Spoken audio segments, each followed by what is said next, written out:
ये क्रम्स हमारे फॉर्म हो गए।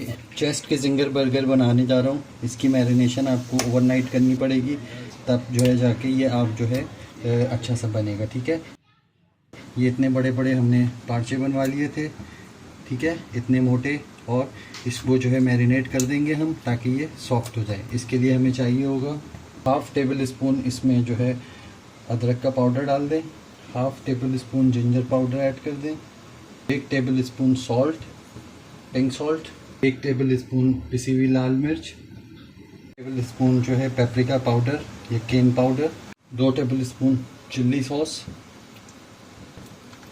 2 tablespoon soya sauce, 1 tablespoon Worcestershire sauce, 1 tablespoon oyster sauce. अगर है तो डालें, नहीं तो इसकी जगह जो है आप शुगर या ब्राउन शुगर यूज़ कर लें। सबको अच्छे से मैरिनेट कर दें। इसमें इस स्टेज पे थोड़ा 1 टेबल स्पून उसमें सिरका ऐड कर दें और इसको जो है छुरी से सब में ऐसे ऐसे करके होल कर दें।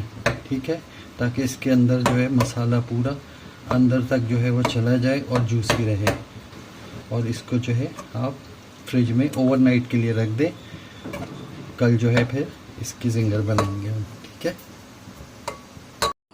अच्छा जी, ये हमारी मैरिनेशन जो है ये कंप्लीट हो चुकी है।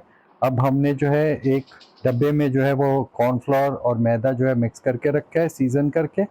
आप इसको अच्छे से जो है इसको कोट करें, उसके बाद इसको चिल्ड वाटर में डालें और 2 से 3 सेकंड तक जो है आपने इसको डाल के रखना है। इसी बीच में आप जो है दूसरे जो है पार्चे जो है जिंगर के, वो जो है आप मैदा लगाएं उसमें, उसको भी इसी चिल्ड वाटर में डालें। फिर निकाल के इसको वापस आपको जो है वो उसी बॉक्स में आप डाल लें और इसके को दोबारा मैदा इसके ऊपर लगाएं। अच्छा, आज मैं जो हूँ आपको डबल कोटिंग करूँगा। इससे पहले जो मैंने जिंगर थाई के जो बनाए थे उसमें मैंने सिंगल कोटिंग की थी, आप उसमें भी डबल कोटिंग कर सकते हैं। ठीक है, तो इसको अब दोबारा हम जो है चिल्ड वाटर में डालेंगे और उस बीच में जो है हम अपने ऑयल को जो है थोड़ा सा गरम कर लेंगे मीडियम फ्लेम के ऊपर। अच्छा, इसको जो है अच्छे से जो है आपने इसको दोबारा से चिल वाटर से निकाल के दोबारा इसको मैरिनेट करना है और दोबारा बिल्कुल जो है वो हाथों से इसको मसल मसल के इसके ऊपर मैदा, ताकि इसके अंदर तक चला जाए और ये जो है थोड़ा सा समझे कि इसके रेशे जो है वो टूटेंगे। तो आप जो है इसको बहुत अच्छे से इसको क्लॉकवाइज एंटी क्लॉकवाइज आप इसमें घुमाएंगे तो बहुत अच्छे से क्रम्स इसके फॉर्म होंगे। देखिए ये कितने अच्छे से हैं। अब इसको हम जो है लो मीडियम फ्लेम पे हमने ऑयल गरम किया हुआ था, इसको जो है हम इसमें इस तरह से डिप करेंगे कि ये डायरेक्ट पैंदे पे ना जाके लगे। ठीक है, और इसको जो है लो मीडियम फ्लेम के ऊपर आपने इसको फ्राई करना है। उसके बाद ये देखिए कितने अच्छे से क्रम्स जो है वो इसके ऊपर फॉर्म हो गए। इसी बीच में आपने निकाल लेना है ताकि इसका कलर जो है वो रखे रखे भी इसका कलर थोड़ा सा डार्क होगा। तो ये मैं आपको बता रहा हूँ कि आपने थोड़ा सा वाइटिश के ऊपर ही इसको निकाल लेना है।